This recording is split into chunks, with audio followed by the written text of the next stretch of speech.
All right, everybody's kind of looking at us here, Trace.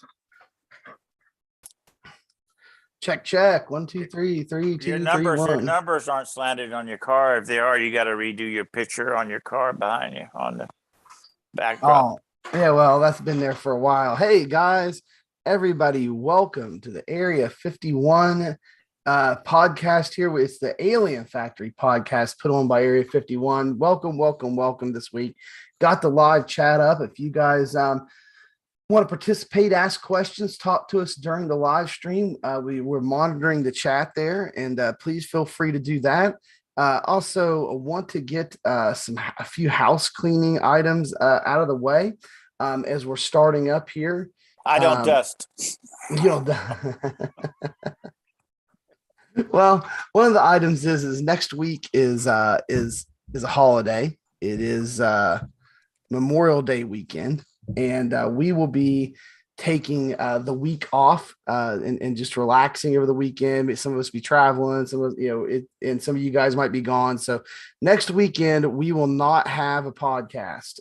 Next Sunday night at 10 p.m. there will not be a podcast. This is episode number 9 of the Alien Factory podcast. Here with the whole crew, well, not the whole crew, but there's several of us here from the team tonight participating, and we're so glad to have each and every one of you guys with us for this podcast tonight. And I'm starting to get over my crud. I'm feeling a little better today, but I know the Admiral, he's down a little bit from the crud, but he is a trooper, has made it here with us tonight. So we got the Admiral, Tracy Rumschlag. Admiral, how you doing tonight? Hey, drop your beer, grab your gear. The Admiral's here. Great to see everybody. Glad to be back this week for another action-packed episode. So I always look excited. I'm always excited about that. Anyways, yeah, my wife's been sick all week, and I know you've been entertaining it too. And yeah, I got the stinking crud. Took a 3-day weekend just so I could be sick all weekend. So yay me, huh? Yeah, way to burn time at work. Feeling sick. Yeah, burn the vacation time. Right. We got the man, the myth, the legend, also known as the number 1 team driver, there, Robert Cook. How's it going, Robert? Yeah, I don't think that number 1 team driver. I think it's got to go to Scotty. Scotty. You're just too modest. That's all. Somebody's got to have big shoulders to carry that title, and it's got to be you. My shoulders are weak. But your spirit is strong, and we love you for it. Yeah, I don't drink that spirit no more. Yeah. And then last but not least, here on the podcast with us tonight is Scooter Scotty Stevens. Scotty, how you doing this week, man? He's muted. He's muted. Anybody home? Scott, glad you had such a great week. Y'all there?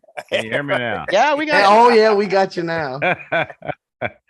Oh, I hit my space bar. I was supposed to be able to talk, hit my space bar, and it didn't work. So I don't know what happened there. But that anyway. made you the new team driver right there. Ready to pass that torch already? Yeah, I'm doing good. I've had a pretty good week this week. Texas has been somewhat good and bad at the same time, but it's all good. Yeah, we've been racing a lot of Texas this week, and I think it's been pretty good. I mean, I haven't won any races this week in Texas. I mean, because Texas is one of those tracks that a lot of guys like, and so the fields are pretty strong. Just about every race has a ringer in it, or at least a couple guys that are like super duper alien fast. A couple nights ago, we had one like Thursday. Was it Thursday night? We had a 3,700 strength of field. Were you on that one? Yeah, I think so. Yeah, I was racing a lot of the 10 o'clock races. Yeah, Tommy Gossett, if you're listening, we're talking about you. Well, him being the ringer that beats me every time. Yeah, the ringer. Yeah, I caught him last night. He was racing. He had a 12-hour marathon or something going on. Yeah, that's pretty wild. Yeah, today in this morning's race when he got wrecked, he said that the guy had just undone 3 or 4 days worth of hard work that he had done to get where he was wanting to be. Yeah, well, I mean, that's I'm turning my ringer off my phone, but anyway, that isn't that the truth? I mean, that's something that I tell you something that hasn't happened to me on the same thought. I'm kind of switching thoughts, but I'm really not. But I'll tell you one thing that has not happened to me this week. Traditionally in the past has happened to me just like every single time we've been at Texas, and that is you're following somebody out of it's usually a lap car or something. You're following them out of turn 4 because you're going to try to pass them, underneath them there on the quad and the tri-oval there, and they just slam the wall. I mean, just destroy the wall coming out of 4 there as you come out into the quad, and then they bounce right off the wall and take you out. Every time we've been at Texas, other than this week, that has happened to me at least once or twice. But I'm just thankful that that has not happened so far this week. In fact, I haven't really seen that happen at all this week. So that's a good sign. I don't know if it's happened to any of you guys, but I was in 2 fixed races, and they were really good. They went wire to wire and clean racing, and it was a lot of fun. So yeah, I didn't see it this week. Yeah, and I just want to say, I mean, Tommy's right. I remember, like, it's so hard to gain I rating. I mean, the higher I think you just jinxed Charlotte, because it's probably going to happen now on Charlotte. No, it never happened as much as Charlotte as it did there. No, it's going to be coming off Texas. before. It's going to be coming off before it's smacking the wall. Yeah. Well, yeah. I mean, no, you're right. It does happen at Charlotte some, but I think Texas, the quad is a little tighter, it's a little sharper of an angle on that flat in the quad is why it happens more at Texas. But you're right, Robert. I've had it happen to me at Charlotte before too. Us guys have been around for a while. We call it dog leg, but you can call it what you want.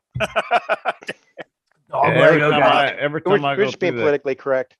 There you go. every time I go through that quad oval on the inside of another car, I am so tense. It's just, you just think that you're just hoping while you're driving that the guy beside you is keeping his car off the wall and not close to you. But it's just the same way on the outside. And when you're on the outside, you got to really pay attention to that wall or you can catch it real easy. Right. And then you just stack them up. Yeah, exactly. Yeah, it's very tense through there going too wide in that quad oval at Texas, I think. Yeah, I think so too. But I just want to reiterate, Tommy's frustration whenever stuff like that happens. He said, "Well, I just did a week's worth of work." And I mean, that's true. I mean, when you start, it is, yeah. When you're especially when your I rating starts creeping up above 4,000 and you get to 5, 6. I haven't been there yet, but I had been up clear as high as almost 4,800. And I mean, you're like winning races and getting like 10 I rating, 15. Yeah. And then he had 12 last night. So yeah, and then you lose 101 accident. Yep. Yeah, so Tommy can win a race and get 12. Like, I mean, 1 right. 0 or 1 2, 12 I rating. And then he gets wrecked out and he might lose 160. Yeah. I mean, that's going to take him over 10 races to get back at 12 a pop. I mean, if he's gaining 12 a pop, if he runs 10, that's 120. If he loses 160, I mean, you're talking a lot of races to get that back. That's a big thing. I think iRacing needs to change that personally. I agree. I think it should be paid more like a purse. First place gets the most. I sometimes you finish fourth and the guy, and you finished first, the guy finished fourth, got more I rating than you did. I don't. Yeah, but I kind of, I don't know. Yeah. I kind of agree with how they're doing it, because the guy's got a 5,000 I rating, and the guy that came in second or third, and he's a 3,000. And that guy in 3,000 really needs the I rating points. The guy for 5,000, and give him 10. Change his name, become somebody else. Okay, Robert. Well, it just makes you more picky about the races you get in. Those lower I rating races you stay away from, and you wait for the bigger races to come up.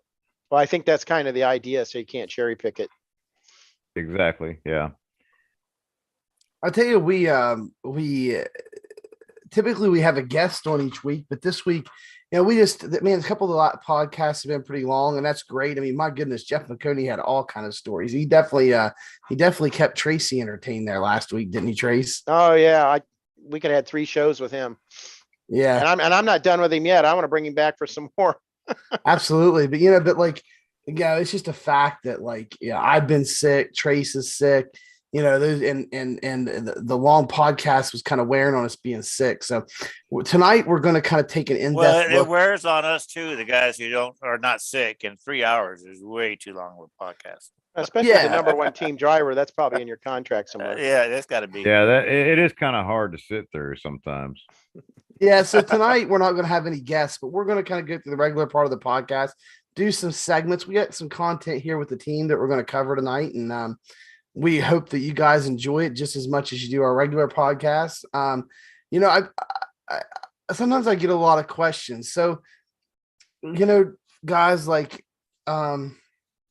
it's cool to have guests. I'll tell you a guest I'm trying to line up that I've been sending messages to on Facebook. We know Dale Jr. We heard. Yeah, I was going to say Junior, right? Yeah, it's got to be Junior. No, it's the fellow. It's the fellow that owns and builds the app Race Lab Apps, and I use it. Some of the guys on the team use it.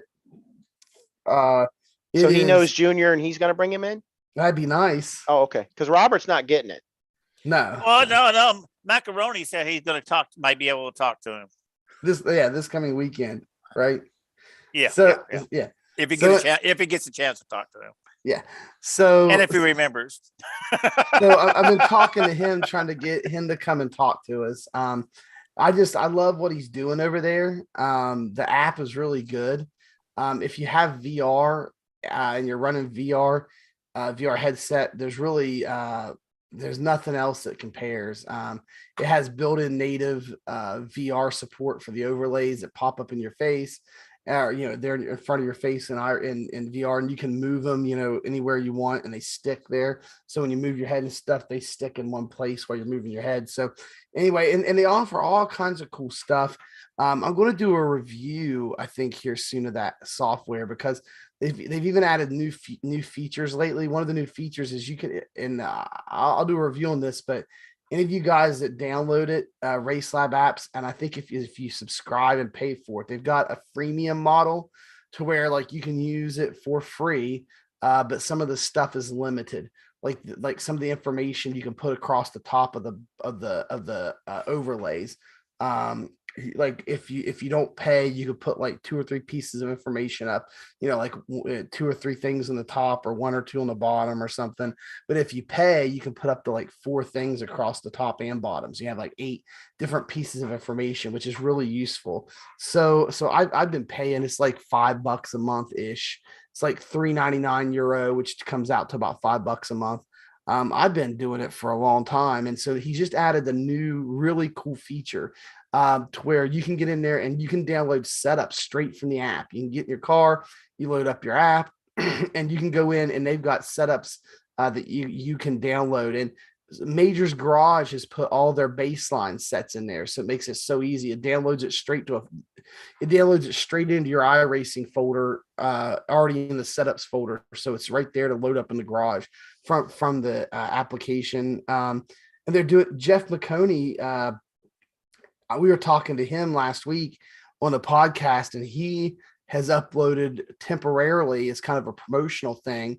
Right now, all of their road setups are loaded up that you can download straight out of the premium Race Lab apps. You pay your $5 a month or whatever. And then also it's community supported. Like Trace, me and you could go upload sets that we're tinkering with road or oval or anything. Like anybody can upload a set, and then it's available for the community to download. So man, he's just that they are in a lot of active development.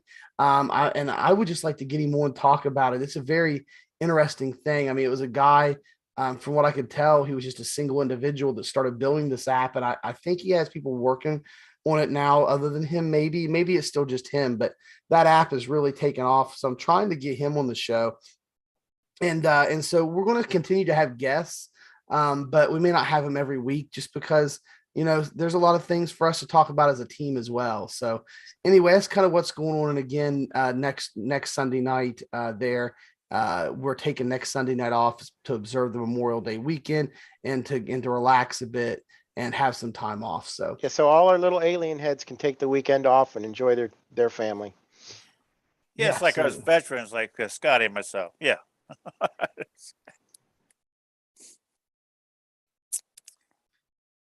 Yeah, absolutely. So anyway, Yeah, I copy that.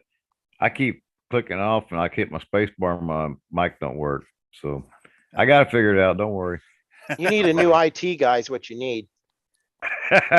Yeah, that's true. Yeah, we do, and I tell you, we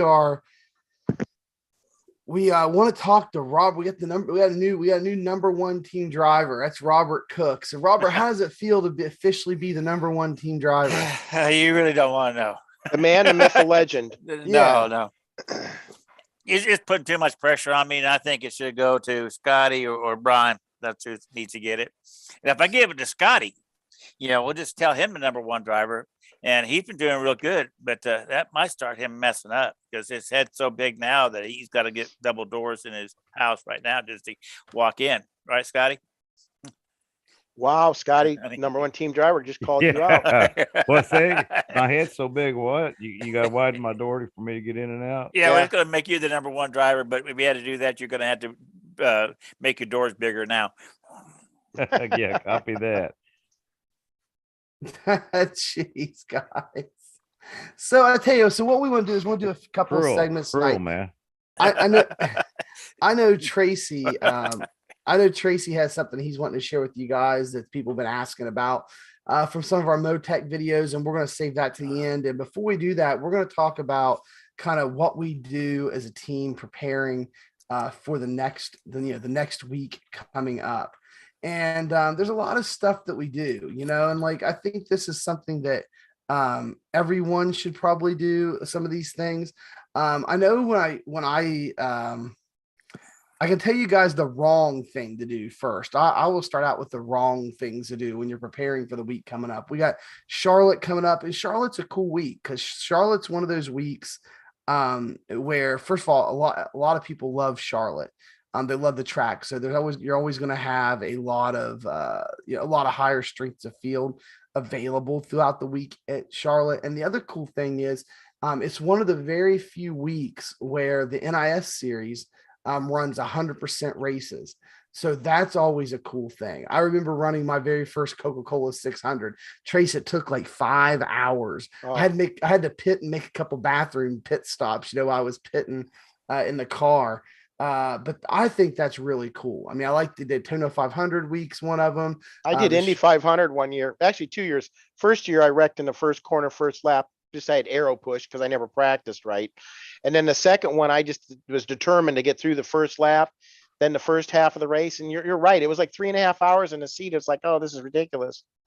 Right. Yeah. So the Coke 600, it was 5 hours my first race in the seat. I think I wasn't top. I was probably one of the bottom splits. It was several cautions. And then I tried to do it last year. I think you were it popped in last year while I was doing it.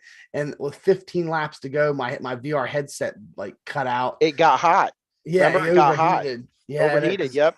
Because I was like 4 hours into that one or so, or 4.5 hours, my VR headset overheated and I creamed the wall and caused a caution. It took somebody out with me, I think. And man, guys are mad. I got back into my monitor. It was like, hey guys, I'm sorry if anything happened. I didn't know if it did or it didn't because my headset just went out, But Charlotte's a fun week and a lot of people look forward to it. And so I think this is a good week to talk about prep. I mean, it's Sunday night, so prep time's almost over. I mean, we go live with the new week and races at 8 p.m. Eastern time tomorrow night.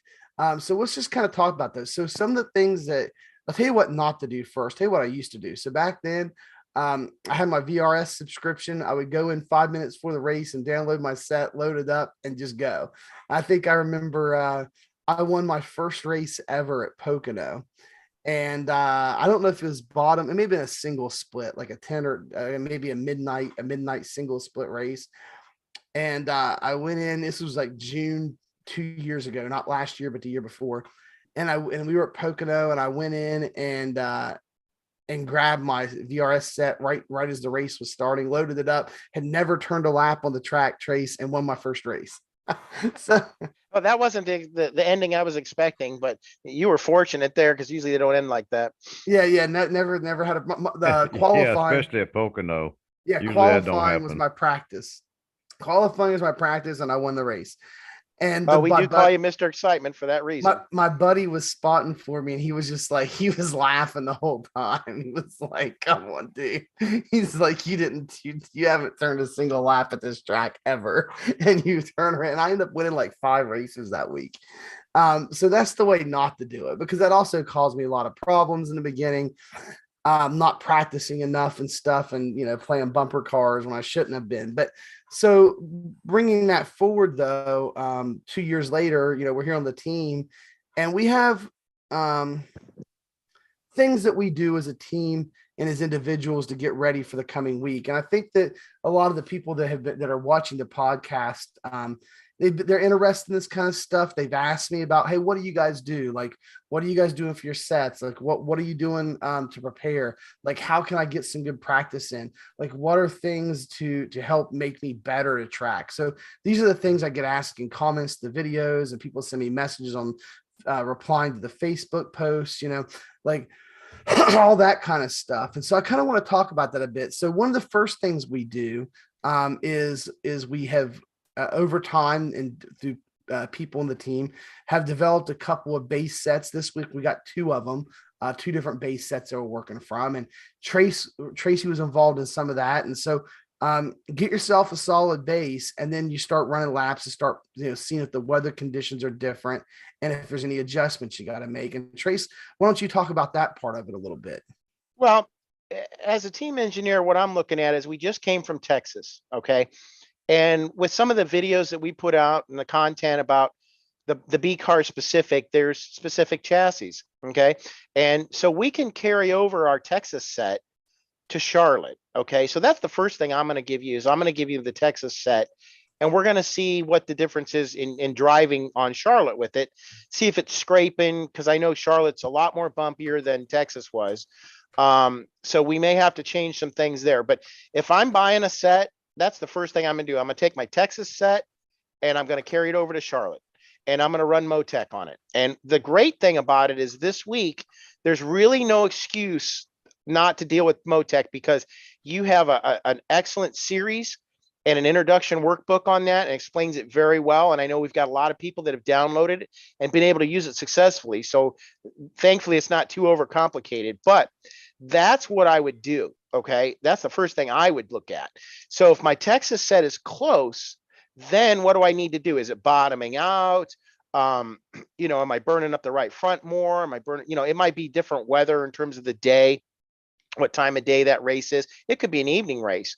You're gonna have to adjust your tape. Okay. That's going to definitely be the second thing I look at is my tape. Because if you're on the throttle the whole time, you're going to absolutely have to take some tape off it, because if not, you're going to cook it. So I would look at the tape, make sure I'm not bottoming out, but everything else should be relatively close. I can't see wholesale changes being made unless it's creature comfort stuff that you like. Okay. But as a novice or somebody that's just, like I said, buying sets, that's where I go with it right there. Then we evaluate it from there. And that's what's going to be nice is our turnaround time for the week shouldn't be really labor intensive. There shouldn't be a lot of time involved. And then once we get you comfortable in the car, then we're going to just have you go run your normal stints, your 20, 25 laps. Let's take a look at the eclectic times, make some changes that you might be interested in, and then check those eclectic times. And I'm going to get into that later in the podcast on breaking down the actual parts of the track, and which I didn't do in the original one. Like I said, this is going to be a little bit of time, but we've had some people show interest, and I figured no better time than this week to explain that. And I'll do that at the end of the podcast. So back to you, Mike. Yeah, absolutely. And the other thing that we do, so and some of you guys go and you buy sets. And so here's the problem, and I don't have a problem with buying sets, but and they're fine. I did that forever and still, subscribe or buy sets from places. But my biggest problem that we've always gotten into, and the things we talked about on the podcast before, and I know we've had different guests on, we've talked about this issue. I think we even did a segment with Brandon Roberts, from Lone Star Speed Shop, and the guy who was doing the set of Corsa mod stuff. And we had the discussion, our setup shop's good or bad. At the end, I think the conclusion of that discussion is it's not that setup shops are bad or good. It's it's bad if somebody goes and grabs a set and doesn't practice, just goes out and does whatever and wrecks and stuff and drives over their head. Like you did in Pocono, but you won the race. Yeah, but I won. Yeah, exactly. So anyway, and that was kind of the conclusions. But here's the problem with the setup shops is a lot of them don't put out sets until last minute. So like it would be really good if they would put their sets out like by noon on Saturday. Like that way it would give everybody the rest of the day on Saturday and all day on Sunday in order to practice as a team, practice individual, if they're buying sets, and their team's buying the sets and stuff. It would give them time to run it through Motec, get some telemetry data for the driving stuff. It would give them time to practice, get used to the set, get used to the track. But the problem is they don't release them till like late Sunday night a lot of times. Sometimes not even until Monday or late Monday afternoon. There's been times that there's been I am currently myself, and I think Scotty does too, subscribes to Pay to Win and just to see what they're doing and stuff. But 99% of the time I just run our team base setup for each track. But there's times where like I've been on Pay to Win and for like the B car or whatever, like they've got them out this week already. I downloaded them today, but there's been times where, like for certain cars, they don't have them out till like, Monday sometime. And then I've noticed that with VRS here recently with the B car in particular. They don't have the B car out until Monday sometime. I got to try to download the B car because typically I use their qualifying sets because I'll tell you guys, I'm not going to say anything about VRS's race sets, but their qual sets are great. And I use those 9 times out of 10. And so I go to download them and they're not there. I'm having to fool around for my first race trying to go get it. And so, but you need time practicing your qualifying too to get good qualifying times. And a lot of these tracks like Texas, qualifying really mattered. The difference in speed between the fastest guy and the slowest guy wasn't a whole lot. So where you qualified really mattered. And Mike, let me ask you a quick question on that, what you were just talking about with VRS. Now, I don't have a lot of experience with VRS, but didn't they at one point in time, if the setup was close, like we were just talking about between Texas and Charlotte, didn't they used to put out like a disclaimer saying, hey, we don't have the set out, but carry your Texas over should be close? I think I remember Keegan Leahy putting something like that out. I don't know if they're on Twitter or where they're at, but I know they're on one of the social medias. And it could be on Discord. There might be VRS's Discord, but I know they used to put those announcements out saying, hey, look, try this set till we get this one out. So I think they realize sometimes they're behind, but a lot of times they're duplicates too, because iRacing hasn't updated and changed too much that I'm aware of. So that could be the reason. Thank God they haven't. Yeah, that just happens with VRS here a few weeks ago. They put out their set and didn't even change the name. It was still labeled like 2021 season 4 for whatever track. I can't remember. And they were still late getting that out. So, I mean, that's the issue there is sometimes the setup shops are late getting them out, which keeps you guys from practicing. So what Tracy said is you can carry over a set from a similar track and still get some time on the track. Or the other secret is if you've been on iRacing a little bit and you've got the VRS set or the Pay to Win set or the Maconi set or you name it, the Ryko set or whatever from 3 months ago, the last time we were at that track, just load it up and start driving it. Get some time on the track in your car, and that will help.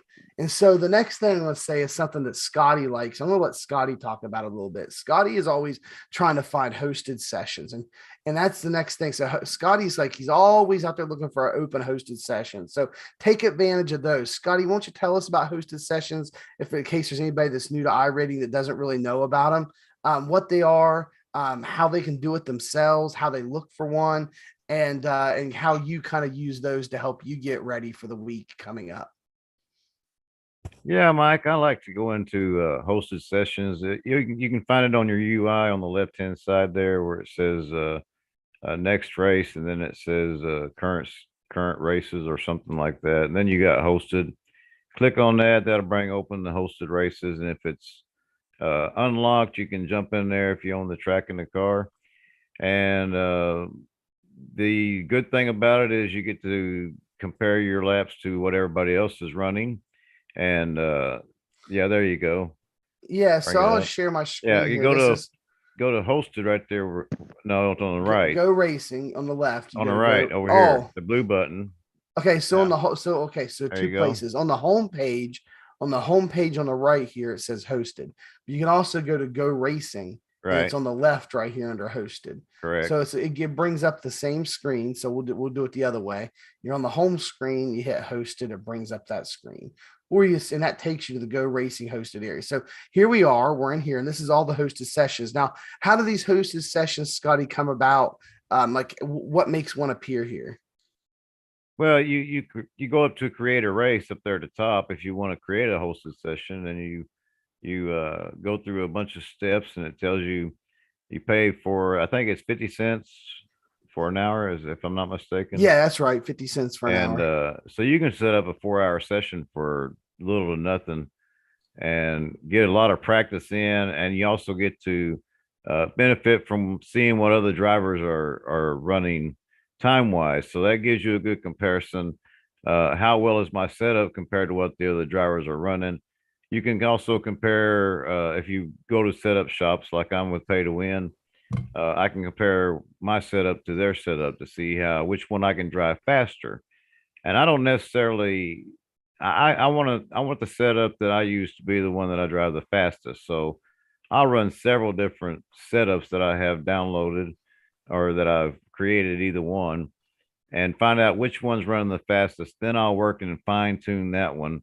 And I usually do that in a hosted session because you can like I say, take advantage of seeing what everybody else is running. And that'll give you a good comparison of what you're going to do in a race. Yeah, and so as we're looking down through here, it lists them all. Now you can search. So if we just want to search for Charlotte, for say, you can search for anything, but there's got a search bar up here, and you just type Charlotte.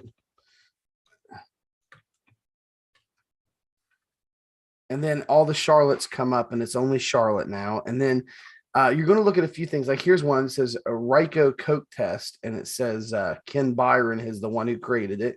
He's the owner of Ryko, but it's locked. There's a little lock pad up here. It's password protected. So in order to get into that session, you have to have the password that Ken set up as password. So that's a private hosted session. And then you get into the ones that So Ken, if you're watching, we're waiting for the password. Yeah, there you go. But yeah, they're in there, testing Coke stuff, and so their Coke setup. So anyway, then you have then there's the ones with the green check boxes on them.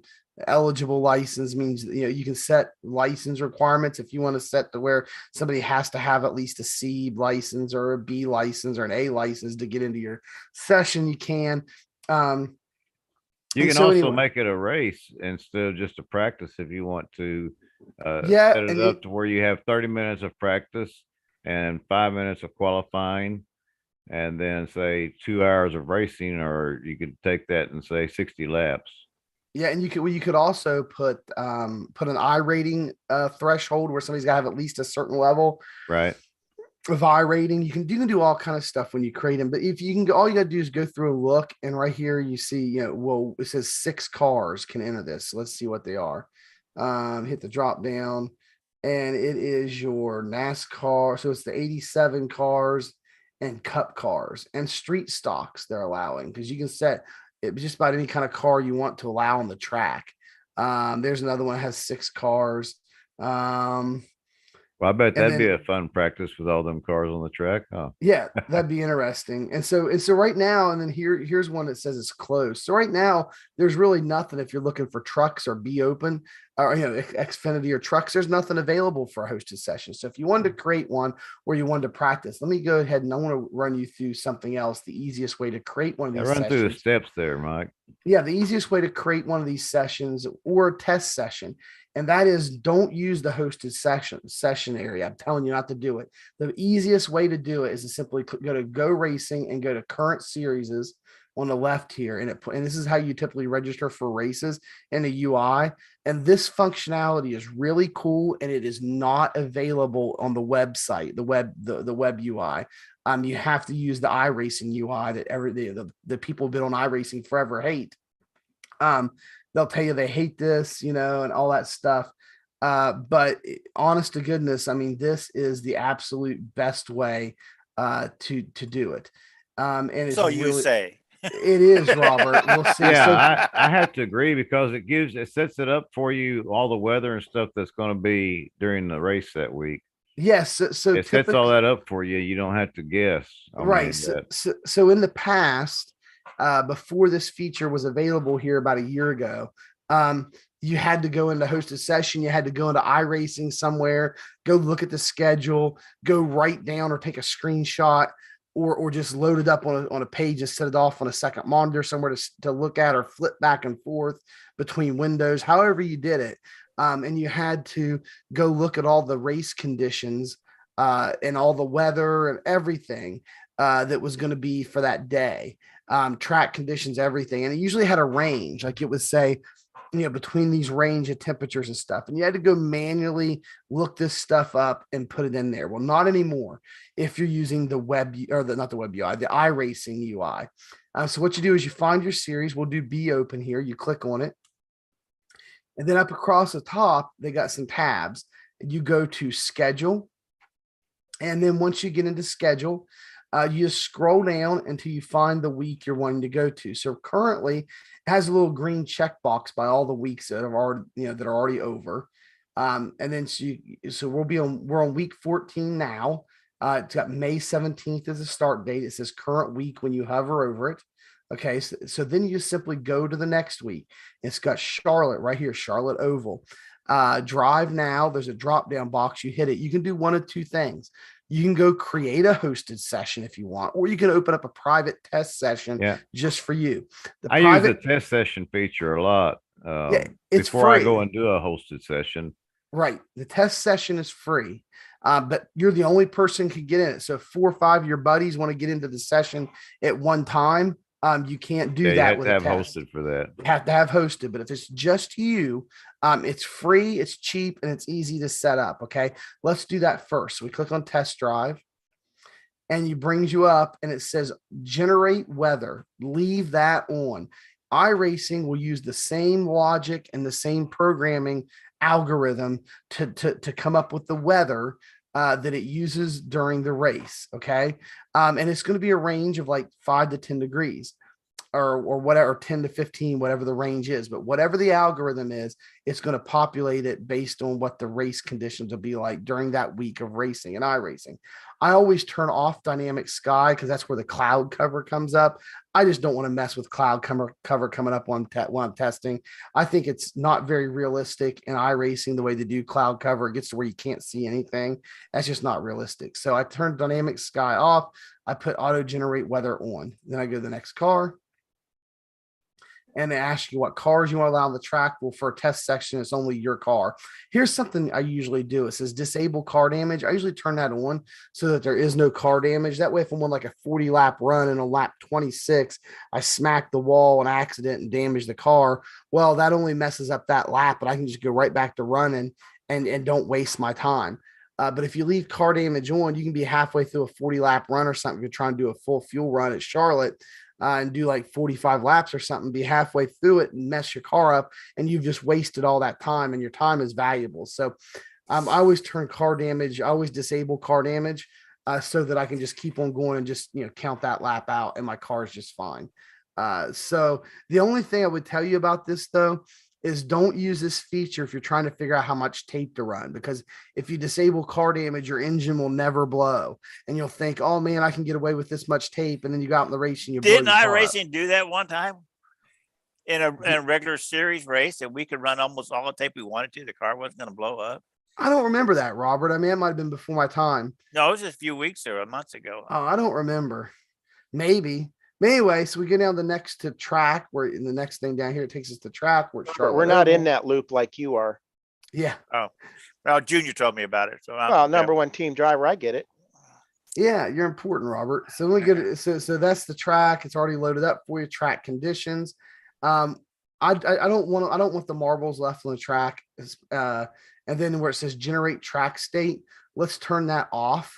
And we're just going to go to 50%. That's about 50% usage on the track. I think that's fair place to start. Next time of day, it should already be populated with exactly when the race is going to start. And there you go. It's got the time, the date, and everything in there. And then you just hit continue, and it will load you right into a test session. If you want to get perfect, you just load up once, write down the weather. And if you want to get a perfect weather, like to build your set off of, like you can split the range, and you can see, like what we've done before is to load up 4, 5, 6 times and write down the weather every time, and then average it out and find what an average weather is. And you can go back to the very first button here, and you can manually generate the weather and actually manually set the track temperature here that you want it to be, instead of letting it auto generate. And if you're really wanting to get specific about your setup and build one for the medium or the average temperature, that's what you could do. Is like I said, load up 4, 5, 6 times in a row, write down the temperature each time, get an average, and go manually put that in as well. But I typically generate. And then there you go. Now, if you want to create a Hostess session, it's the same thing. And I'm not going to walk all the way through that. You just go here to schedule. Everything's the same pretty much, except it's going to ask you to pay for it at the end. You just put a title in here for your session. You can name it anything, podcast, test, and you can here's where you can put a password if you want to make it private. But if you don't want to make it private, you want it to be public, leave the password open. Down at the bottom, it's got where you check out, and then you just go through all the details. Ask you which server you want to use. You can use different servers around the world. We're gonna stick with the US server. It's in Boston. Launch race now. That means as soon as you click launch, it'll if you appear. uncheck that, you can actually set a time that you want it to launch too. Yeah, you can launch it, Like 20 later in minutes the from now. day. Yeah, half hour from now, 20 minutes from now, whatever. I would just do launch now. You go to admins and you can pick different admins. Let's say I want to, I usually put all of our friends up there on the admin list. That way. Yeah, Scott Stevens, number 3. That's Scotty. I'll S there.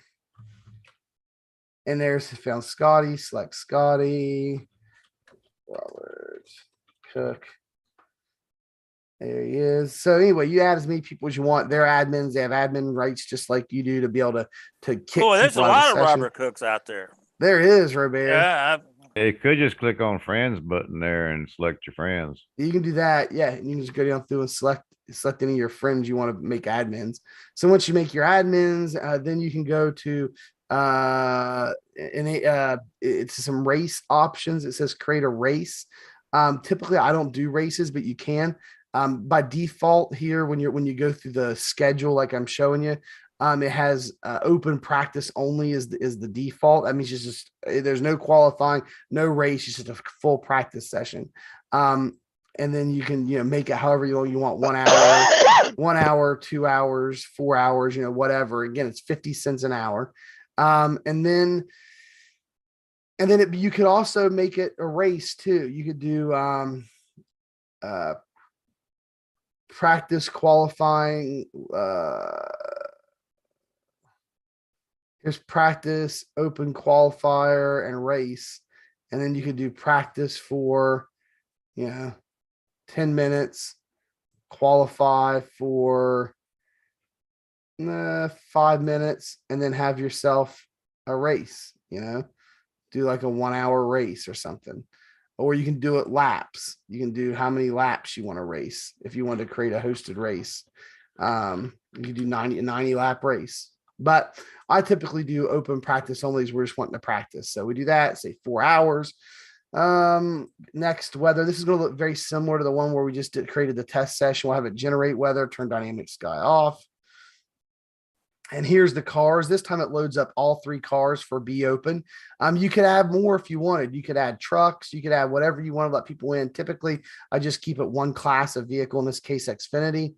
And as you keep going through track, obviously that's Charlotte. And then here, this is important, max driver count. How many maximum drivers you want to allow in your session? And it lets you know if you put too many in. Once you get to 44, it says one pit will be shared. So then you get into shared pits. So I'll put 43 is how many can register. And once you've hit that limit, nobody else can register for your session unless you start kicking people out. And if you scroll down through here somewhere, you'll find that damage, turn off damage thing as well. Default pace car, fast repairs, no limit. Yeah. Lucky, we're not doing a race. We won't talk about the lucky dogs or nothing like that. I'm just looking for that whole disabled damage thing I'm looking for, but I can't find it. Keep going. I think. Race options. Incident limits. I usually get rid of these and just make them unlimited for the practice. Or no limit. Yeah, no limit. Yeah, there you go. There's your car damage right there. Yeah, no limit on the incidents. Straight down. Incident warnings. Who cares? I ain't gonna warn anybody. Disable car damage. Yeah. Disable car damage is right here. And that's pretty much the main things I grabbed there. Restrict results to event participants. So you got to log in order to see the results. That's good. So if somebody can't just go looking at lap times and not even come into the session. And then there you go. And then we're going to go to the AI opponents. This is something Robert likes. We'll touch on this here in a second. But if you wanted to race AIs, you can generate a roster and you can turn this into an AI race. But we're not doing a race. We're doing practice. So this isn't really relevant here. We're not want to do AIs. So we'll go back. Yeah, AI opponents. They cheat. And then there you go. We'll go back to the whole. We're back to the whole marbles in the track. We want to leave the marbles off the track, and we want to take the track state to 50%. You don't like marbles? Why don't you like marbles? Yeah, and then all you got to do is just got to get on and hit recharge account, or if you got money in already, you just got to pay. And as soon as you do, your hosted session will be up and anybody can join. So that's kind of how you do hosted sessions. That's the easiest way to do them is right there through the schedule and whatever series it is. That's something we take advantage of a lot here at Area 51. And so, Scott, why don't you tell them some of the things you can do when you join a hosted session that'll really help you out? Any software you use or anything you do to help take advantage of being in that hosted session? Yeah. Well, I figure out which setup I'm running fastest. I usually run a 5-lap or a 10-lap stint. Get the best setup that feels comfortable, that I'm fastest with, and then from there, I just start tweaking on that setup and making it fit my driving style, I guess, so to speak. And it's been working out really well. I know my Texas setup's fast, and I haven't had a big opportunity to prove it, but I proved it to myself. All right, Scotty. Well, that's not where I was going with it. What was you wanting? I specifically said what software do you use and what do you use to take advantage of these well, I use sessions. Motec, of course, yeah. But first I picked my setup up. You asked me how about Stint Analyzer? Exactly. Stint Analyzer, the right answer? Stint Analyzer, yeah. Scotty, I was pitching you a softball all day long. And it's like I'm throwing the softball up, and you're just watching it go by. Well, team driver. He's a team driver now. Down. He's team driver now. He's team driver. Yes, I do that all the time. But practice and learning how to drive the track's the main thing. That's the biggest thing that you can do in a hosted session. All right. Well, so hold up. So Stint Analyzer. That's what I was wanting to get to. Even after I started talking about it, we start veering off on something else. No. Let's go back to Stint Analyzer just for a second. And so I want to show you guys what that looks like as well. Let me share my screen here with that as well. There we go. Stint Analyzer. All right. So this is a Stint Analyzer, what it looks like. And you can see some stuff on here. This is from a hosted session at Texas Motor Speedway. Practice starting track state. So like here's a test session and has a few averages in there. And then I'm going to go load something up that has a lot more laps in it. So I'm going to open. And I don't know what all I Hey, load my picture off of Discord that I put up there the other day. What? That's worth a tenth. Yeah, there you go. Yeah, I had And if you slant it forward, Robert will probably tell us it's worth another 10. I too. think slanting them letters Yeah. forward actually got me to be the fastest 45 and 50 lapper. There you go. There you go. So Prove it this back. so what I just loaded up was a race. I actually ran it during a race, but you can go into one of these hosted sessions and just load up Stint Analyzer and just let it sit there. And Stint Analyzer will collect all this data off every single car in that hosted session. So that way you can know what everybody else is running. Well, You how can come see- some of these guys got several names, same names? You got Well, Brandon Burkhout twice, and you got They're That's because- different stints, Robert. Exactly. There's different stints. So, and if you have a caution flag in a race, then it throws these caution laps out and starts a new stint when you go green again. It's got the logic built into the software to determine that. And so this is from a race, and and there was either a green flag pit stop or one caution, one of the two, because everybody has two stints. All right, and so what this software does is it goes out and grabs their last lap time, grabs their current lap time average and their current stint. They're running 10 lap average, their fastest lap of the session. So that'd be the fastest lap of the whole race. You see somebody here had a 30.220. But then in yellow, it highlights the fastest. So Santi here, the number 2 car, Santiago, he had the fastest lap of the race. He had the fastest 3 lap average, the fastest 5 lap average, the fastest 7 lap average. Or no, he did. And he had the fastest 10 lap average, fastest 15 lap average, fastest 20 lap average, all the way out, fastest 40 lap average. I mean, he was straight up the fastest car in the race. He took the pole and he led every lap of the race and won. Sounds like Monday night. Clicked up there on it where it says 40 lap average. There you go. Now it's in order. 40 lap average order. 40 lap average. Yeah. Now you can go down and see where you placed that. Where'd you place that on there? This Stint Analyzer file was saved from the Monday night strength of field race. Oh, so okay. Yeah. So you wasn't in that one then. No, because you don't have to be in a race in order to collect race time statistics with Stint Analyzer. You can go to the Monday night strength of field race or any open race, and you can collect everybody's times out of it. Or you can open up, or you go into one of these hosted sessions like we're talking about. You open this up and you can collect everybody's time out of it. That way, you know how fast you've got to be. You know how fast your fast lap has to be, and you know how fast you got to be after 20, 30, 40 laps. And it's got it right here in everybody's times, and you know where you need to be based on what you see everybody else does. So, hey, Mike. Yep. I want to point something out real quick. If you go over, like right now, we're selected on 40 lap average, right? That's where you selected. Okay. If you look though, you go back over to where it says stint. He did that on the second stint. So that was after his pit stop. So who ran the fastest on the first stint? The same guy, because he's the next time down. Yeah. Just wanted to point that out, that you got to make sure you look at your stint number when you're looking at those averages.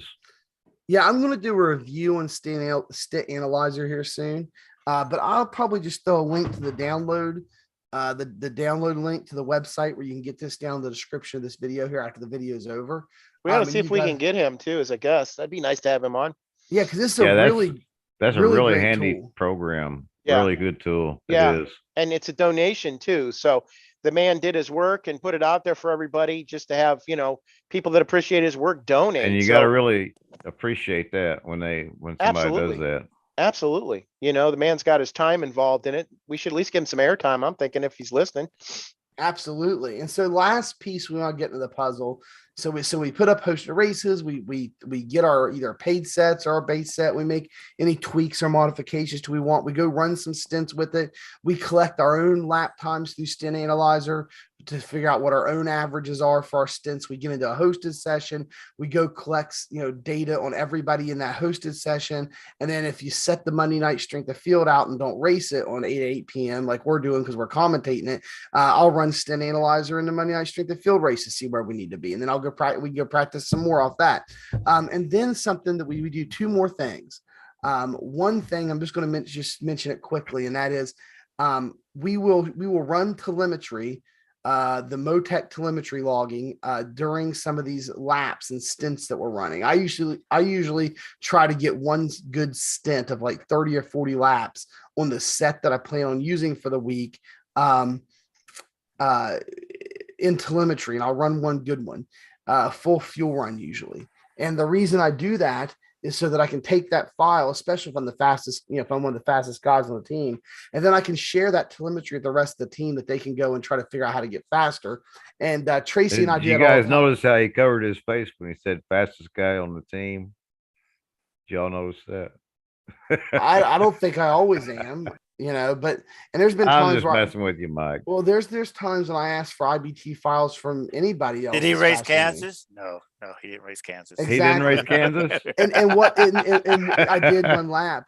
And what did I do? I said, hey, can I get Scotty or somebody's IBT file to figure out why I'm not as fast? In Kentucky, I did that. And I shared. I'll he take that shared back. it. He did race Kansas, got lucky and finished Yes, fifth. he raced. He did good after he figured it out. But when we were in Kentucky, I asked for Scotty's IBT file for this exact reason. And what I'm saying is a lot of tracks like Texas, I think I was the fastest. And so I'll run and get my IBT file and share it with everybody.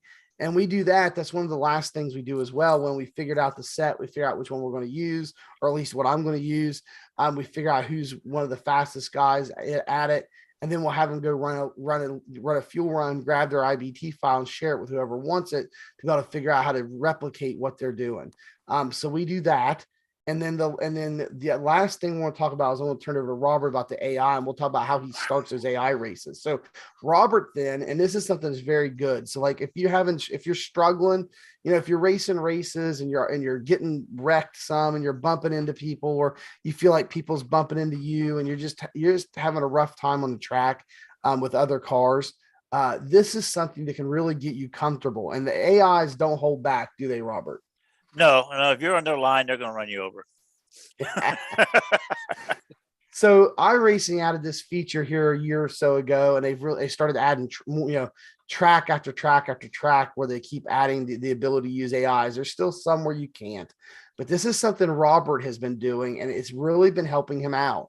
He's been telling us about it, telling about how it's helping him, and he does this to get better every single week in his prep for the next week. So Robert, talk to us about AI, and then I'll share my screen again. You can run us through how to create a free non-hosted AI race. It's basically what you just did on your first screen, but you just go to a single race and you put AI, and then you pick your track, your Charlotte track. And I like to go to the alien part, and I get 125%, and then the lowest one would be 90%. So I'm racing with 125, which I found out with racing with Scott Austin. Scott Austin's like 150%. So all right, so let's do this. So do you go to AI? So I want to share my screen. Oh, I shared the whole screen. I don't want to share the whole screen. I can't see. My eyes aren't that good. Yeah, let me share just the there we go, just the iRacing UI. Here we go. All right. So we got the iRacing window up here. We're sharing it. So help me here. Walk me through it. Pretend like I don't know how to do it. Well, I've never done it. Okay. That's not the homepage part of it. Home. Okay. Then I go and pick AI racing. I don't go over there. Okay, where do you go? I go over to single race. You have that in there, single race? It's under Go Racing in it. Yeah, push No, that. I don't think so. Do you use the website to do it, or no? I don't use the website. I use the AI, but usually it's not this page I'm looking at. Yeah, you click AI racing, that'll bring it up. All right, so you can do AI racing on the left or on the home page. It's over here in this section. Okay, yeah, So go ahead. Do either way. Let's click there. Okay, then I'm going to go single race. There it is. Okay, so under AI racing is single. Okay. So AI racing, single race. Okay, then I'm going to pick a track. Yeah, so let's say we're going to do Charlotte. Irwindale Figure 8. Charlotte Motor Speedway, and we're going to do the 2018 Oval. All right. Okay, and then for the what they're asking for now? Track options. So I just keep on going and going. The only thing I do differently is picking my cars, who I'm racing against. Not me, but yeah, I'll pick my Infinity, but I'm talking about the opponent's cars. Gotcha. And so you go through the next one over. It's the weather. Qualifying. There's the weather. And I just leave that alone. I just leave that alone. All right. And then Okay. But now if you wanted to get the weather, you could go into like a test session, like we were showing you before, have it auto generate, and then go to the track information at the beginning or in the practice session, write down the weather, and then you could just simply come over here and fill it all I out. have it, Jeanette, do it. Oh, here's generate weather. Yeah, Okay. I just do it that way. Yeah. So we can generate And weather. I leave the sky the way it was too, even though you don't like it. I leave everything All right. on top. Generate weather, and then and then it's got the link to the race, the Yeah. practice, the qualifying, and the race. Yes, that's And I'll leave that. You can do as many as you want. 15 minutes or whatever is fine. All right, AI opponents. That's where I go the strength of field. I put them want them up to 125%. Yeah, all the way up to. just a Yeah. And suggestion. then that one there is 90. Yeah, it's close enough. If you have the time to run like a decent amount of laps, you should always set yourself up to have to do a green flag pit stop in the AI. That way you Gotcha. can practice that. Just a suggestion. Well, I just go the 15 minutes, see how I stand with how I'm standing with. the Yeah, guys. how you place. Yeah. Now, Robert, what's this thing about avoiding players? It says AI opponents will avoid making contact with humans at all Oh, costs. that's no. That's cheating. Yeah, okay. Let them hit you because if you messed up, they'll hit you. All right. So you're gonna track conditions. We'll take the lead. You can leave marbles on. It does that during a race. I do guess. I do all that. Yeah, leave that auto alone. generate, auto carry over. Okay. And then I'm ready to race now. There you go. You hit continue, and it will probably it takes you where you can hit race and load Yeah, right into it. it's basically what it helps me out is to make sure going into a corner. You know how you drift up, and you got components. So you got the racers over there. So they're not going to move. So you're going to have to learn how to drive up and not hit these people because you're going to have people racing alongside you all day. So you're going to make sure you got your car handling good that you can make around the corner without hitting the AIs because they don't move. They're going to hit you. And then you can also do this and see how you're standing car wise, how you finish the race after a 15-minute race. That's 30 laps. So now you're checking your tires after 30 laps and you're seeing how well you place against them. Now I've been doing real well on all the other tracks except for Charlotte. I think the best I've done is 13th place, but I think they're cheating. But anyway, it'll tell you how, if you need to build up, your set's not quite there yet or something, but it also shows you where to take the line at. You learn might not be driving the right line, then they might be driving the right line. But I feel in Charlotte they're driving all around top, and I think the fastest way is going to be on the bottom. And so you can pass them that way, but you got to learn how to keep your line down in the middle for you're not drifting up and hitting them, because sometimes you're going to put yourself 3 wide, and so you got to learn how to control your car. And it's basically a training day, just learn how to do it and still being going fast. I think that's about it, though. But then you know how fast you're going, where you need help at, how much tape that you can run, or how much tape you can get away with. And stuff. Yeah. All right, Robert. I mean, I think that's helpful. I just want to kind of go over the things that we do here at our team to here at Area 51 to get prepared for the next week. We don't all do the same things. And it's really cool using all these tools that we can help each other without having to necessarily be on the track at the same time. I can go record my telemetry IBT file to share anytime I want. And then I can leave it up for you guys to grab, and then you guys can grab it anytime you want and go run it. And you got Motec installed on your computer. You can load it up and compare with yours on your time. It's not like you have to have a strict, practice schedule where everybody's got to be here at a certain time. We're going to go run for 2 hours or blah, blah, blah. It's not that way, like I can go and run my Stint Analyzer, save the results, and then go give it to somebody else on the team and they can load it up on theirs. I mean, it makes it super easy to be flexible and to be able to help each other out. I'd like to add one more thing though. Running Charlotte and running Texas.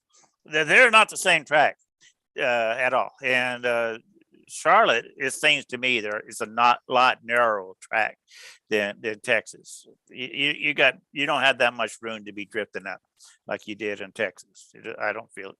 I think the corners are tighter too. Oh yeah, their corners. That's when getting the corners are tight. Everything's tighter. I think the backstretch is about the same, but when you're getting ready to go in a corner, it gets narrowed up pretty quick.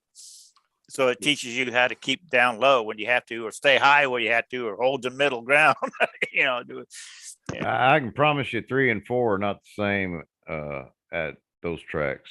Charlotte Right. is much different. Yeah, tight, Well, ain't one it? and two Tight, is huh? much different too. Yeah, Charlotte. Yeah, it's very tight in 3 and 4. You got to really back it down. All right. So let's move into we didn't last week, we didn't check up on our championship point standings in Xfinity Series and Be Open. So let's go ahead right now and let's check in on our championship point situation and run through that real quick, and then we will hop into the final segment with Tracy. On one page in Motec, we've had a request to drill into just a little bit more, and Tracy's going to go over that with us when we're done. So let me go ahead and share my screen, and we're going to get into just kind of doing a weekly roundup and checking where we're at here in the Be Open with our standing sheets. Here we go, guys. We've loaded it up. I've got it here on my screen. This is Division 1. And at the top of Division 1 overall in championship points, Cody Trelindi is still leading. He's up by less than 20 championship points right now to Brandon Schmidt. If you look, Cody's got 28.61, Brandon 28.45. So we're looking at a difference of 16 points is all that separates them. Ooh, it's getting close. It is getting close, but I tell you what, they're still over 200 away from third place, which is Mike Bruno, Tyler Justice in fourth, and Justin R. Smith is in fifth. We also have our buddy Steve Aguiar. He is just outside of the top 10 in 11th, and then Tommy Gossett running 8th in championship points. Well, he probably been better off if someone didn't wreck him last night, huh? Well, it happens. So let's look at this week in particular at Texas and see how everybody's doing. Here we go. All right. So in Texas, no surprise, Santiago, he hasn't been racing, Be Open hardly this year. I mean, he had 2 starts here in Texas. He won the high strength of field race, which got him 303 championship points. I mean, that's insane. The strengths of fields are really high right now. And I think 303 points, championship points earned in a single race and Be Open. That's one of the highest I've ever seen. Oh, look at that. Tommy, how many points did he lose last night? Because that's 200. It says he had 2 starts, Mike. Yeah, he had 2 starts this week. Yeah. And 2 wins, 2 starts and 2 wins. Call it quits right there, right? Yeah, done. Well, but Santiago, man, he was pro, but he was in the Coke Series back in 2020. Yeah. So yeah, I didn't know if you guys knew that. Yeah, and then Steve Aguiar down here at 23rd this week with 187 championship points. So when we commentated that Monday night strength of field race, that was a good race, but man, Santiago he dominated that thing. The pole, and then they said let every lap of the race to win. Let's go ahead, guys, and look, and I'm going to hit the drum roll here. We'll go to our wall of shame this week. And oh, that's neat. Do that again. Here we go. And we'll go to incident points. And this is Division 1, but we're going to go and wow. Whoa. Who would have guessed that? So for Division 1 this week, we'll look at Division 1, then we'll look at the whole, at the whole Be Open. Hey, dude. But our highest amount of championship points in Division 1 is 50. That's David W. Robertson. And he had 9 starts for those 50 championship points, which gets us Here, are those championship points or incident points? Sorry, there's That's about incident 3.5, points. isn't it? 3.5. Yeah, it's not horrible. I mean, but yeah, Division One racing's a bit cleaner usually. But yeah, it's only let me do this again. So My say he's mouse not our winner. Who's our winner? divided by 9. That's 5.555555. He's definitely the winner there. So that's basically 5.5 per race. There'll probably be some worse than that. No, No, I just not looked in down Division through there. I One. don't think there We is. got 8 starts. Well, wait a minute. Oh, that's 4. Yeah, 8 starts, 29. Nope. Nah, man, there's not. There's No. nobody in Division One even close to getting 5.5 per race this week. So there you go. David Robertson. And man, if you're on, you want to come on and talk about it. I know that you were caught up in a lot of stuff this week, and I tell you what, Texas was tight racing. But still 5.5. That's not horrible. I know it's Division One. I said Division One usually pretty clean, but let's take this out to all divisions. And there we go. Now we're going to see a big difference here. We went from 50 to 203 not championship incident points, 203 incident points this week. John D. Thompson, Division 8. He had 24 starts.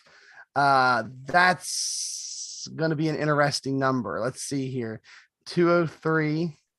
Well, David Robinson ranked 7th on that one. Yeah, he's 7th on this one, even though it's all divisions. Oh, yeah, he is. Yeah. All right. So that's 8.4 incidents per race. Well, Brent DuPont, he made it at the top 25. That's amazing. I'm looking at people I raced with this week. I heard there was some carnage in some of these races. Yeah, it was pretty rough. Well, you'd be surprised. We had a lot of them that went green all the way, 1 with 2.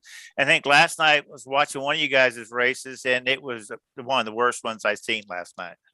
I'm surprised I'm not on the front page there. Got to get out of the garage, Scotty. But yeah, I mean, no, some of these races were absolutely horrible. Some of them had like 3, 4, 5. Now okay. Just because he's number 1, that doesn't mean he caused them all. That just means that he was involved with them. Okay, Right. That is true. So Tracy, why don't you go ahead and give our disclaimer we give each and every week? Well, yeah, if you're watching, John, I mean, we welcome you to the show. We can listen to your side of the story. We don't know what happened. We're not isolating you and picking on you or nothing like that, but we just like to look at this and review because there were some tough races and a lot of it you might have been involved in a pileup. So if you want to come on the show and explain your side of the story, get with us. We'll bring you on. It's no problem, bud. But at a point, after 24 races, I think I would have given up at some point and said, they ain't worth it. They ain't worth it. I ain't doing it no more. Robert loves Texas. Yeah, he may love Texas. That's true. But Robert loves his safety rating more than he loves Texas. Yes, I like my safety rating. So that doesn't mean you guys, if you see my name out there, don't wreck me. Okay, don't wreck me. Yeah, I tell you, it was, it was just some tough races. There was some races where there was a lot of cautions, and I tell you what, on a 90-lap race, getting more than 4X will really hurt your safety rating. I think the one Scott and Scotty both were in last night. It had one of the most incidents I've seen in a long time. Oh my goodness, that was ridiculous. That race was just horrible.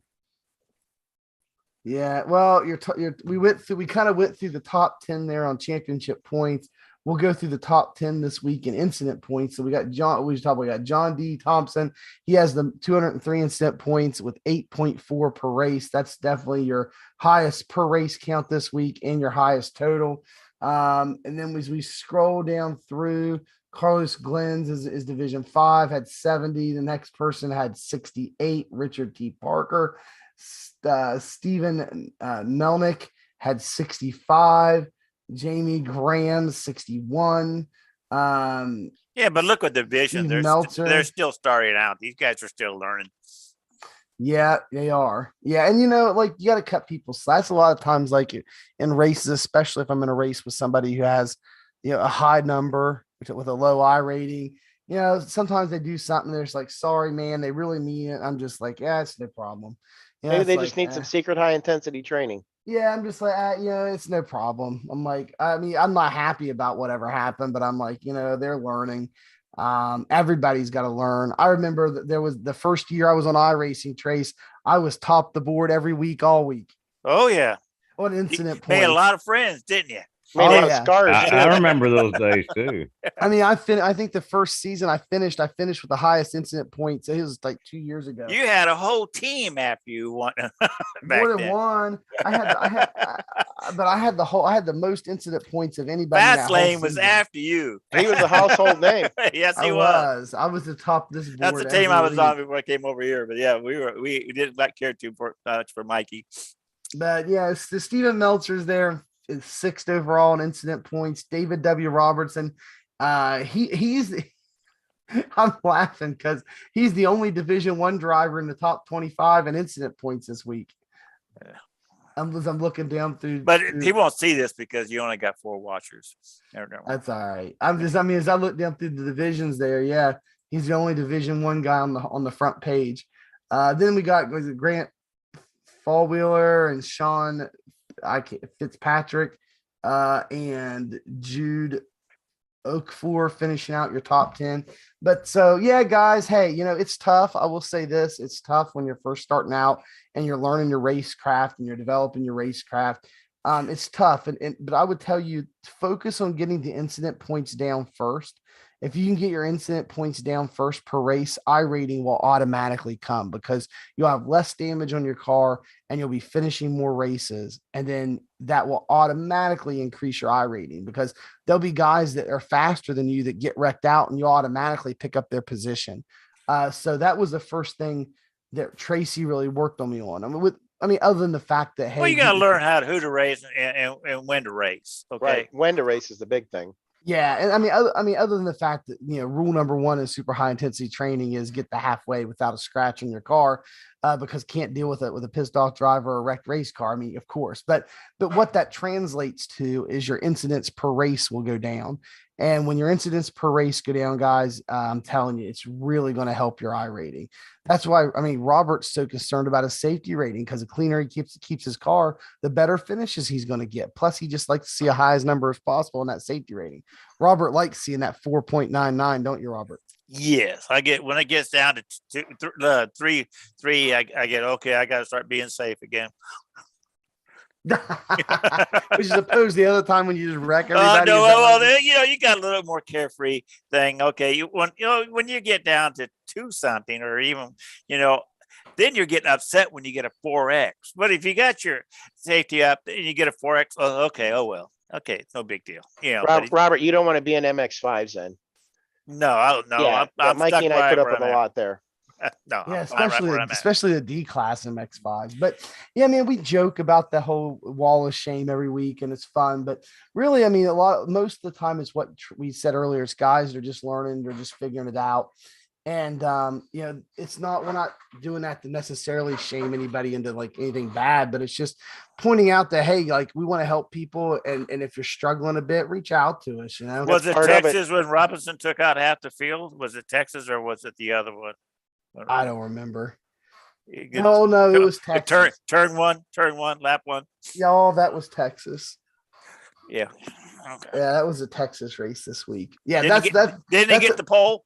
No. Yeah, that's a party foul. You don't want to be doing that. Taking out the whole field, lap 1, turn 1. I appreciate it. I got some iRating on that one. Thank you very much. Yeah, that's a definite party foul there, Trace. That's not something you want to do. Right.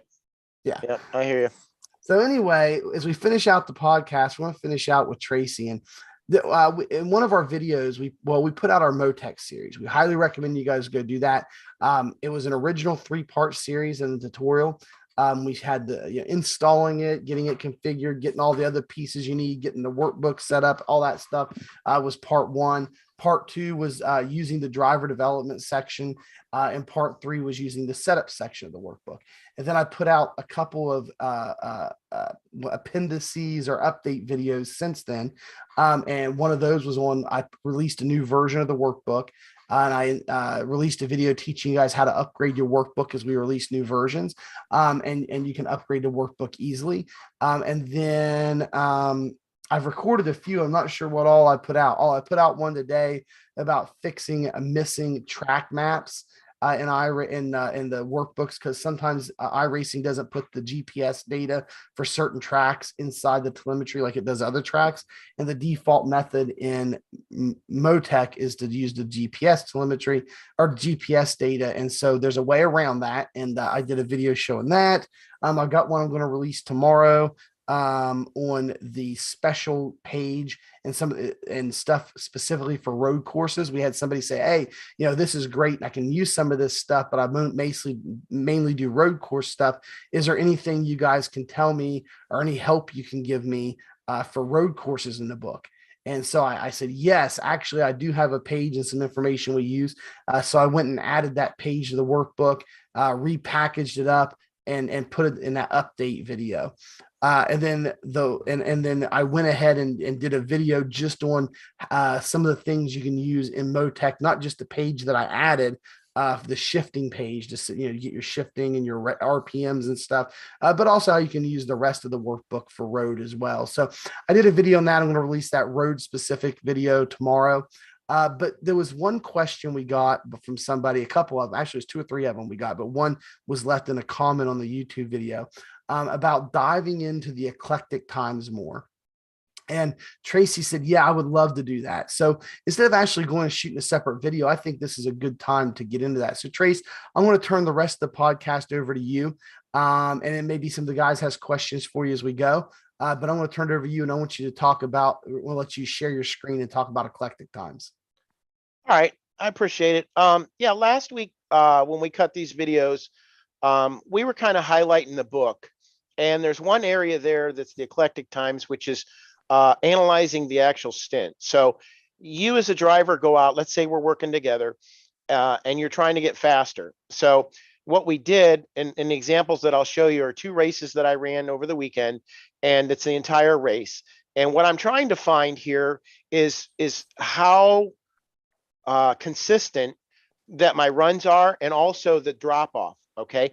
And with the eclectic times, it's in parts of the track. So I can actually analyze what part of the track you have as your strength and where you're weak, okay, or where your weaknesses are. And we can try to work with that too. It could be line sensitivity. Now, in this particular case, it was a B fixed set. So there wasn't anything I can do other than brake bias and steering inputs. So it makes it a little more simplistic when we're trying to look at the driver. We don't want set up specific areas. Now, if we were doing that and we were in open, we could also use it. But in this case, I was trying to make it simple. We do have a lot of people that do run fixed. They enjoy fixed, but they're just trying to improve their overall experience. And that's what this is going to do. And by me explaining it to you, I'm going to allow you into my world that I look at, and you can self-police yourself with the same information. Since we released these books this past week, very popular. A lot of people liked them, was happy that we put them out there, and they're free. And that's the big thing too, is you have tools, and all you're doing is investing in your racing. Okay, take the time now, invest in your driving, understand it a little better, get your equipment set up so it's set up correctly. And then when you get into these races, you're not guessing at how good you'll be. You have a pretty good idea, and then you'll just build on that. Okay. So what I want to do is I want to share my screen. So just give me a second here so I can do this. And I will set this up for you, and we'll get into it. All right. With any luck, you should be able to see my screen. Mike, can you tell me if my screen's up, bud? It's up. He's okay. muted. Thanks. All right. So anyways, the first Trace, it's up, but you might want to make it a little bit smaller. The window, shrink the window and make it a bit smaller. Any better? Yeah, now squish it down. make it fatter. There you go. There you go. Okay. That looks a lot better. Okay. So what we're into our Area 51 driver development book. These pages are available to you. Nothing crazy there. The first one we had was lap stats that we covered last week. And this is the one I want to be a little more thorough in. And the reason is these are, I think, 45 lap races, if I remember right. Yeah, they are. And this is B Open from over the weekend, and this is at Texas. So what we're going to get into is I want to see how long I was able to manage my tires and what part of the track I was strong on. And the reason I have two of them is because I changed steering ratios, because some people say that if you run a higher steering ratio, let's say like 16-1, 14-1, you can save tire.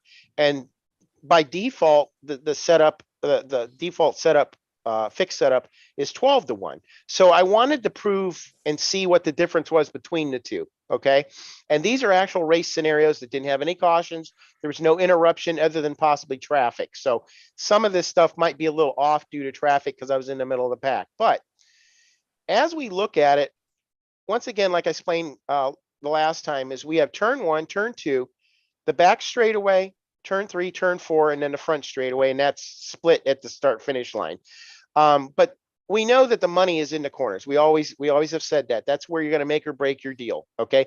And here at Texas, turn 1 and 2, right in the middle, that's the deal breaker right there, because a lot of people overdrive that and they're tied off. And during the podcast, we were talking about guys bouncing off the wall and bouncing into you. Well, off of turn 2 was that area here at Texas. Okay.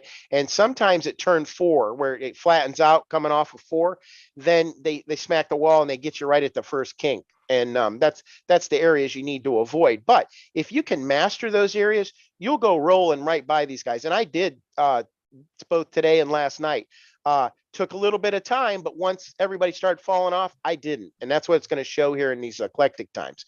So remember that the neon green is the fastest segment. Okay. And that doesn't necessarily mean it's all going to be in one lap. Who knows where it's going to be? According to the one that I have here, if you look at lap 4, I have turn 1, turn 2 in the back straightaway, which makes sense. Because if you get a good run through the corner, your straightaway should be a good speed. Okay. It usually doesn't work the other way around. So you'll see that I nailed in turn 4. That was my best times for that particular lap for the entire run. Okay. But as we look at the run, I don't pick up the second half of the track until lap 13. Don't know why. Obviously, the tires probably came in a little better. And this just became a lot nicer corner, because 3 and 4, you can drive a little more flat footed, but it just took a little bit for the car to come in. So anyways, so the neon green is your fastest lap. Okay, or the fastest section in that lap. And then as we go to 1% fall off, it becomes your green. Your orange is 2%, your red is 3%, and anything over red is 4% on. Okay, so the more we have the color, the better off we are. So first thing I'm going to look at is I want to see how far I carried it into the run. Okay, and as Mike and I explained a week ago, the farther you can carry that color. Now, mind you, there's no pit stops here. Okay. I didn't come in and get tires. So you'll see where the green fell off and then all of a sudden the green came back. Okay. That could have been a matter of traffic, or it could have been a matter of that the car just came back to me. It could have been weather conditions, because it has dynamic weather. The track gets cooler, you get faster, more comfortable. You got to find out what part of the track you're good on. Okay. And that way you just don't go send it in on somebody on your worst part of your track, push up and get into them. Okay. That's what we're trying to avoid. So if you can, or in this information here, that will tell you exactly what your strengths are and what your weaknesses are. So as we get into the run, let's back it up a little bit. So the first 15, pretty normal. And we stated that if you're saving your tires, 15 laps is a good cutoff. Okay.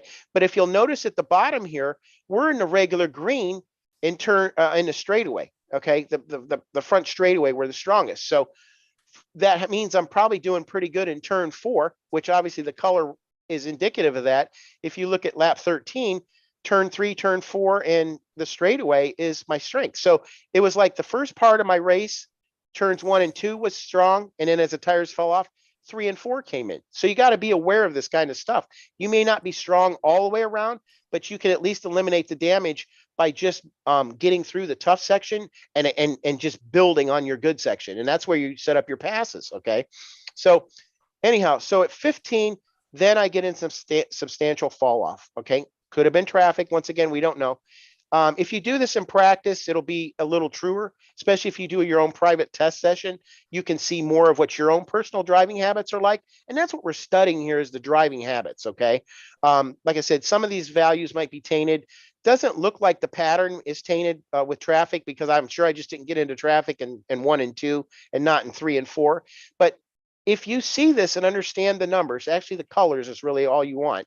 You notice that you got to be a little more mindful in 1 and 2. And there's no doubt about it. The middle of 1 and 2 is the toughest. If you can roll through there, you'll catch guys going down the back straightaway and into 3 and 4. And that's what this shows. As my laps continue on past 15, I'm really not that great in 1 and 2. But as I get in down to 3 and 4, then the lap picks back up. And that's, you got to remember that it's each section. So they're each turn 4 of every lap, each turn 3 of every lap. Okay, that's what we're looking at specifically. Okay, that's how I, as an engineer, can work with you as a driver. And we're not even talking setup. We're talking about you. How can we make you better? Well, this is the self-policing that you can use. And as you understand the race, you understand the flow of the race. So you can predetermine, okay, this is what I need to do. This is what I can expect. And that way you're not getting all excited in the middle of the seat and getting a lot of anxiety and then do something stupid. And like the wrecks we were talking about, you don't want to be part of that. But then again, you'll be mindful that maybe somebody else is going through the same problems you are, especially if they're coming back to you. If they went out there and smoked the tires, I guarantee they're going to be coming back to you. But this particular run, I knew I was good in 3 and 4, and I was picking guys off there all day long. So we continue on. Remember the race is 45 laps. And then you'll notice after lap 25, then turns 3 and 4 do kind of fall off there. Okay, everything's in the black. Straightaway, the front straightaway is still decent. Back straightaway, not so much. But it's just normal tire fall off is what it is. Okay, so during your tests, well, let me jump back a little bit here. So this eclectic time at the very, very end, the totals, okay, that is the fastest section out of the entire race. And what it does is it adds it up. And then at the bottom, it gives you your fastest potential lap. That doesn't mean it was your fastest lap. Now, it would if they were all on the same lap. But in this particular case, they weren't. One was lap 4 and one was lap 13 on both ends of the track. So, but had I put them all together in one lap, you can see that your lap would have been 31, in this particular case, 31,191. Okay. That wasn't my fastest lap though. But anyhow, so you know what your potential is if you can get it all put together in one lap. Now, my fastest lap was 31.465. So I was 0.3 slower over my eclectic time, which is the one that they're projecting that you could have obtained. Okay. The potential was there for it. It just didn't piece it together. And obviously because of race conditions, that's where that came about. So that's what I'm looking at when I'm trying to dissect your racing and where you're good and where you're not.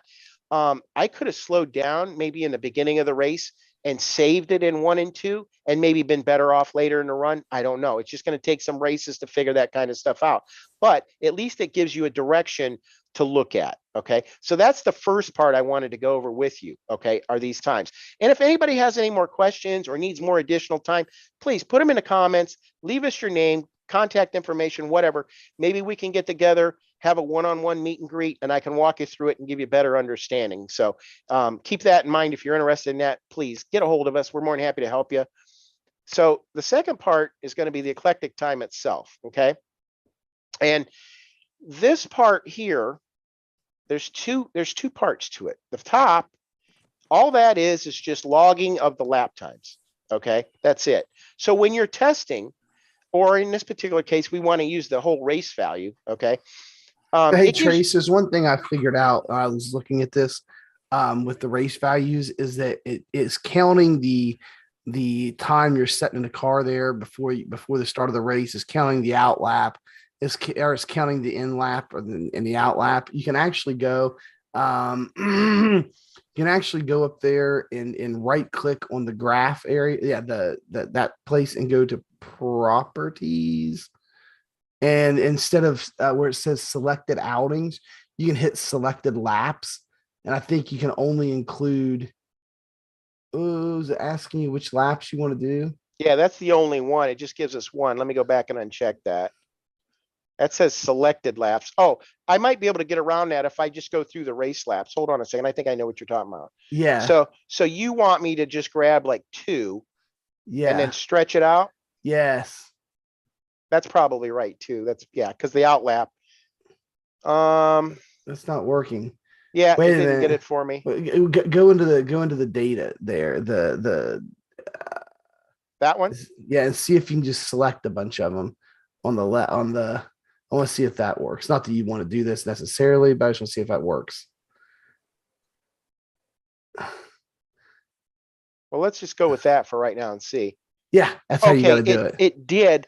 You know, I would hope there would be a better way than just doing it like this. Yeah, that's horrible. Having to go through and select 40 laps individually, but yeah. We'll have to work on that. Let me go back and I'll just kind of finish my thought. Yeah, sorry, I didn't mean to. No, I would rather have you tell me because it's quite possible that the viewers are going to have the same problem. Because what it does is if you're doing like a 20 lap run, you're trying to compare eclectic times, counting the out lap and stuff, you don't want it in there. So, but when we're doing the whole race like this, you know, you're showing what you're showing and talking about is fine counting them. But like I said, if you're comparing 20 lap runs, you don't want out laps in there. Yeah, and that's true. And in practice, I never get that. But for some reason, it does take in consideration the pace lap. And you're right. This is where I rolled out of the pits and right at the beginning of the start of the race. And it did include that. So we'll try to get back on that and see where we got to fix that and make it a little more accurate. But for right now, this is kind of what I have to work with, and we'll just kind of go over it. It'll come up. Yeah, there it is. All right. So that entire race took me 25 minutes and 41 seconds. Now, obviously, if you have caution flags, that's going to skew that. But if you're in practice, you won't have to worry about that. But what we're trying to do, and let's use it as a practice theme here, where we don't get that one bogus lap in there. Go run 25 laps. Go run 45 laps, or yeah, in this particular case at Texas for the race, go run a straight 45 laps. See how long it's going to take you to run that. Okay. Sorry about that. And see what your overall time is. Okay. Now, this being fixed, the only thing that you can correct is your driving habits, possibly the steering. You might like a more aggressive steering. My tests were 16-1 and 12-1. So I'm not sure where I'm at on this particular one, but that was my test with the two races. I wanted to see the difference. And then you can come down here to the bottom. And we spoke about this. Now, once again, you got to remember, this is a race. This is a look at the race. So it's quite possible that traffic may have interfered with this somewhat, but this is the entire race flow. Okay. And you got to remember, when they step up, that's a slower lap. And when you step down, you're gaining speed. So you'll see on lap 6 here is a high spot, right?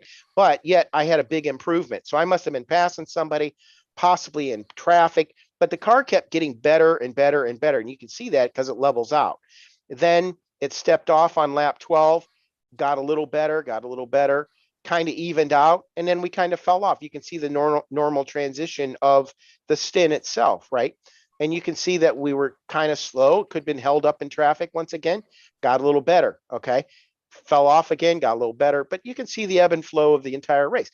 What you don't want to see is the big drop off. You don't want this line going straight up and off the chart, because then that's usually because you overdrove the car up front, and it fell off so bad that you had no grip. Okay. And that's the things you need to self-police yourself with these pages. Okay. That's what they're intended to do, is self-police yourself. You can check different stints, compare them with each other, find out what you did that was different. Like I said, this wasn't obviously a setup difference in setups. This was just purely driving and working on my driving. So that being said, let's go to the second race and see exactly what could have possibly been different here. And it could have been anything. We don't know. Now, the out lap is not $1.25 here. So let's see what this one was. So these numbers might be skewed a little bit in this example, but you get the idea of what you need to test and what you need to look for. Okay. So the other one was 25 minutes. This one was also, but it's like 25:20 versus 25:40, I believe it was, something like that. So that 20 seconds was probably absorbed in that first lap that was longer than this one. But you can see that the length of the race are relatively the same, which means I was consistent. And that's basically what I was looking at. Okay. Once again, here's the flow of the race. You can review that. See, where you got held up a little bit, maybe where the car is good. That's a decent little run because the fall off didn't fall off too bad. And if it did, I was able to recover. So if we draw a straight line through there, it's going to be a nice level angle, which is the fall off was very minimal. And that's good. Okay. Let's go back to the lap stats. And once again, this is where we looked at the colors. Now you can see, once again, lap 4, was my fastest lap. So that's probably consistent in that car. And also, it wasn't my total fastest. I had them scattered all over the place. I did good in turn 1, which was we knew that. And turn 2, the back straightaway, but turn 3 wasn't so bad. Turn 4, really good. And I'm thinking, if I remember right, this was probably the 16-to-1 steering ratio. Okay. And it gave me more of a consistent lap. Instead of everything in one corner, it spread it out over the entire track. But it stayed in the color really good. And that's what's nice about it, is I got more consistent laps. We used lap 15 as a reference lap. Here you go. It looks like I'm struggling, just starting to struggle in 1 and 2, which is true because of that setup that they have. That corner, once it heats up and the race gets flowing, it's tough to get through. It's easy to overdrive turn 1 and 2. So you really want to focus on 1 and 2, getting the car woed down and accelerating up off. And you'll notice that in the rest of the eclectic times. The back straightaway speed picked up, turn 3 picked up, turn 4 picked up, the straightaway picked up, and then the cycle starts all over again. Okay. And that's the driving habits we're looking for. Okay. So would I say that 16-to-1 was better? No, because the overall eclectic time for both races with no cautions was still 25 minutes. But it may have been a point where you could have drove to the front, and once the cars leveled out, then you might have been in a better position. So that's the things you got to look at as you as a driver, what your creature comfort is. Do you like a wheel that's a little more sensitive? Do you like one that gives you a better feel? What 16-to-1 was a nice feel. Very comfortable, but I don't like turning the wheel that much. Okay. That's just personal preference. Now I'll share one other thing with you too. Hang on a second. Let me get rid of this. I'm done with these pages. So let me go back to Mike. Anyhow, back to me. The second thing that you can do, and I think Mike, you can chime in on this too. This is something we used to do back in the pro days. Okay. In the actual simulator, when you're in the car, you can hit the tab settings. Okay. And the tab gives you different delta time options. Okay. So there's like 6 of them. There might even be more. There might be 8. I don't remember. But the one that we're after that's going to help you during the race or your practice times, and it's live feedback. It's live telemetry, live data. You can see it while you drive. So you can see if you got better in a section or not. But you want the delta tab, and it says session last lap. Session last lap. So just hit your tab button until it goes through there and you see that. That's what you want. And what that does is it compares in live time your driving, not the lap time, but the section times. So if you're faster in a section than you were the previous lap, it'll be in the green. If you're not, it'll be in the red. And you can see your progress. So your whole overall time may be going towards the green, and then you get into an area where you're slow and you'll see where you lose time. The bar slides back. Okay. But that is a great learning aid for just driving without being in setups. You can police yourself on live time and the actual race and see where you're at. And I'm going to tell you what, that's not a bad tool to have up. That would be one I would definitely recommend using. So Yeah, Mike, that's it for me. Yeah, Trace, you were talking about and asking about that earlier today, and you talked about seeing Tommy Gossett using it in his live stream, and you said you've been watching some of my live streams and you saw me using it. And so, yeah, if you guys want to go back and check out just for a few minutes some of our live streams and Be Open this past week, you'll see me using that.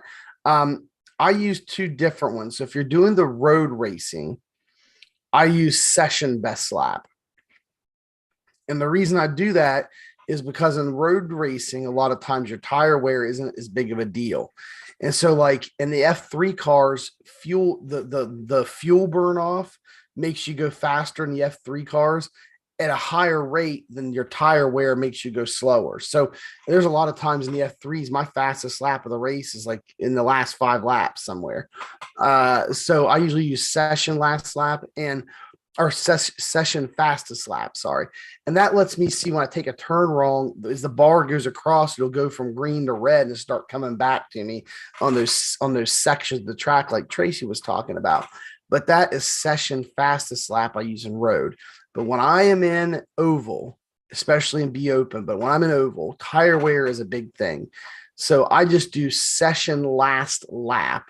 Not session fastest lap, but session last lap.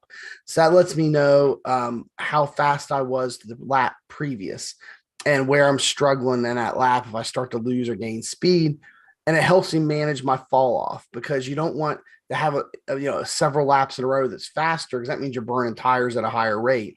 And you also don't want your fall off to be more than like a tenth a lap. So if you could get your fall off to be less than a tenth a lap, that's going to create like almost that perfectly even angle that Tracy was talking about there on those eclectic times. So I know I use it, and I know Tommy uses it, and I know there's probably a lot of other guys out there that are pretty quick, that are faster than me, that probably use it and have that running all the time.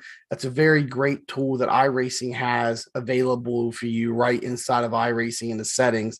And Tracy says you can use the tab key to get it. I forgot which key on the keyboard it even was by default, because I use it so much that I just map the delta, what they call it, delta time cycles, to my wheel or something like that. It's like delta time cycles or something, is the option. It's in like the miscellaneous screen, I think, in the options area in the simulator.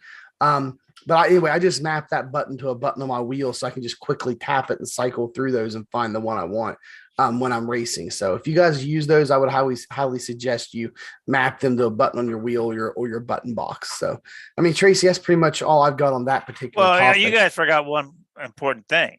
What's that? How is your numbers leaning? Are they leaning forward? Now, I'm telling you, you guys mentioned all this stuff, but you didn't slanting your numbers forward. Now, I'm telling you. You guys are being serious. Well, that's why you're the number one team driver. I mean, we forget stuff like that. Yeah, that's what I'm for. We got to have you keeping us straight. You and Scotty, man, you guys keep us straight. Hey, just like to encourage everyone to come in tomorrow night at 8 p.m. And myself and Scotty and Robert will be broadcasting the High Street to Field race at Charlotte. So encourage you to do that. And also remember that we will not be on the air next week at 10 o'clock for the podcast. We're taking Memorial Day weekend off. Scotty, you got anything to say as we finish out the podcast tonight? Any last thoughts from you? All good info. All good info. All right. Well, Scotty, glad you stuck with us clear to the end tonight. I appreciate it. I know that Mike, I'd like to add too, with people watching a podcast and our content and stuff like that, if you guys have an idea of content that you want us to put out, leave it in the comments. Let us know. Absolutely. If you have a guest that you'd like to hear from and you'd like us to review their whatever they do, somebody might be good on the air, we'll have them too. Just give us suggestions so we can reach out to these folks and try to get with them and see what their thoughts on. We'll bring them on the show and have them on there too. So like I said, if you got content for Mike or I or anybody else on the team, let us know, give us suggestions. We'd be more than happy to try to help you out. Yeah, and if you got an end to Dale Jr., just let Robert know. He's been working at angle for a while. You too. Let you know too. You forgot to mention about you want drawings or something about Big Boo Betty. Oh yeah, we're trying to get Big Boo Betty, but we don't have contacts like you. So. No. Pictures or make posters or something. You guys or stickums or whatever you guys gonna do. Thinking about doing next year. Oh, Robert, you're talking the merch. Yeah, Robert's merch. Wanting to sell merch of Big Boo Betty. Yeah, the merch section. Yeah, help us to figure it out. Now I think she looks like what's it? Betty Boop. Betty Page. Yeah, Uh-huh. Betty Page is who I think she looks like. Mm-hmm. But Robert, when I finally get the website built, we'll have a whole merchandise section just for the number one team driver. For Big Boo Betty. Yep. And her hot dog. She ought to be on your car too. Then we got to get your paint done. Well, Mikey's gonna have to do that. Yeah, well, we'll have to remove some of those Wranglers and put no way. You could put Wrangler over the censored parts. Yeah. Well, there's no censored part. No. All Betty, clean. she didn't get her name without character. I'll tell you what, you'll be able to get your Robert Cook inspired decals for your sim rig and t-shirts and hoodies and maybe some little beanies to wear on your head, all kinds of stuff. Oh, I know. I want a number one team driver shirt. I want one of those. Okay, good deal. There you go. We'll have Absolutely. a whole merch section just for Robert. Right. Instead of having a mug says number one dad, it says number one team driver. Yeah. Right. That's right. That's you, Robert. Yep, with Big Boo Betty on it. Yep, on the inside. There you go. Yep. She's your crew chief, right? Oh, she can be anything she wants to be, I tell you. But she's out there passing out hot dogs. If you guys don't bring out a caution, you just go in the garage area, just follow the signs, and you'll find Big Boo Betty. Usually she's she's usually next to Scott's pit area. She's all different areas. She's in different session stands, so she's not always in the same one. Got to follow the sign. Smell the hot dogs. Follow the sign. Smell the hot dogs. Oh my goodness. This is officially broken down. So I think that's it for the podcast this week. Listen, we appreciate all of you tuning in that have been watching throughout the podcast tonight. Like I said, Tracy said, hey, anything you guys want to hit us up for, if there's a guest you want to see, a topic you want us to cover in a podcast, just let us know. We'll be glad to do that for you guys. We're just trying to touch base once a week with y'all for a little bit and kind of do some fun stuff with the community and everybody that watches. And we just appreciate you guys tuning in and participating. So we're here for you guys. That's why we're putting up all the videos and we're doing all the great content that we're doing. That's why we're doing all the stuff with Motec and putting up the Motec series. It's just to help out the community. So yeah, if you guys have any suggestions, anything, make sure you hit one of us up and let us know. We'll be glad to help you out and cover it. And so as we move forward again, remind everybody next Sunday we're taking off for Memorial Day. And go down, if you haven't done so yet, you're still with us. We just asked you to go down below the video, hit that subscribe button. We're up to over 400 subscribers now. So a big thank you to all of you guys, part of the community, hitting over 400 subscribers. We're trying to become a YouTube partner, and that is really helping us out, getting us there. We're more than halfway there on our public watch hours and then the subscriptions. I do just appreciate all you guys watching and subscribing to the videos. So yeah, if you haven't done so yet, go ahead and hit that subscribe button. We appreciate it very much. And there's the bell icon there right beside it. You hit that bell icon anytime we go live with our live streams, on-demand content, the Monday Night Strength of Field race, this podcast. Anytime we put up new content on the channel, you will get notified if you hit that bell icon. And also, if you really want to help the channel out and you love what we do here, the best thing I can tell you to do that's really going to help us more than anything is the videos you like, especially with some of our on-demand content, like the Motec videos, how to do Motec, and all of our like how-to and helpful videos, is to share them. Like if there's one you really like, just get the copy and paste the link on your browser at the top, and just any Facebook group that you're in, or for iRacing or anything that's going on, post on your Facebook page and say, hey, this video helped me out, and here's a link to it, and share it. Share them in Discord and Facebook, Twitter, Instagram, anywhere you share stuff. We appreciate that. That's what's going to help us more than anything, guys, is sharing the videos and getting it out there in front of as many people as you can. We're just trying to help as many people as we can help. Will, man, thanks for the comment. We really appreciate that, and we're glad what we're doing helps you out. Man, that's awesome. We appreciate it. And we appreciate all you guys being with us. Just keep on coming back and tuning in. We're actually, we're getting ready to finish up the podcast tonight. We've been at it for about an hour and 40 minutes or so. So go back and you can rewind and watch the rest of the podcast. But appreciate you being here for the end of it. And so go back and finish watching. Watch it from the beginning if you'd like. And we'll chop some of it up into shorts this week as well for you. So yeah, good. And then before you leave, get down the description below. There's always some goodies for you guys down there. We got a link to our Facebook community that we're building. We have a private Facebook group that's linked to our Facebook page. The link to those are down there below. And then we got our affiliate link to Majors Garage, where we get a small commission there. If you purchase anything from Majors Garage, highly recommend their $10 all access pass. They got setups for almost everything in iRacing that can get you competitive, in bottom, middle splits as you're growing. Then maybe later you can move to something faster, but for $10 a month, you just can't beat the value there. And so we highly recommend that. Use our affiliate link. Doesn't cost you anything extra, but it helps the channel out. Then there's a couple more places you can get free setups. You can get free baseline setups at Majors Garage as well. Then you got osracing.net. Where you can get free setups, old school racing, that's dirt oval and asphalt oval. And then Edwards Setup Shop, they got a Discord community with like 2,600 people in it. They got setups for all kinds of stuff in iRacing, road sets, dirt. They got asphalt oval stuff, all kind of stuff. and a very active community there as well. So go check them out. And then finally, down in the description, we have a 10% off promo code for all non-subscription purchases at Maconi Setup Shop. So coaching sessions, single setup purchases, basically anything on their website except for their monthly subscriptions.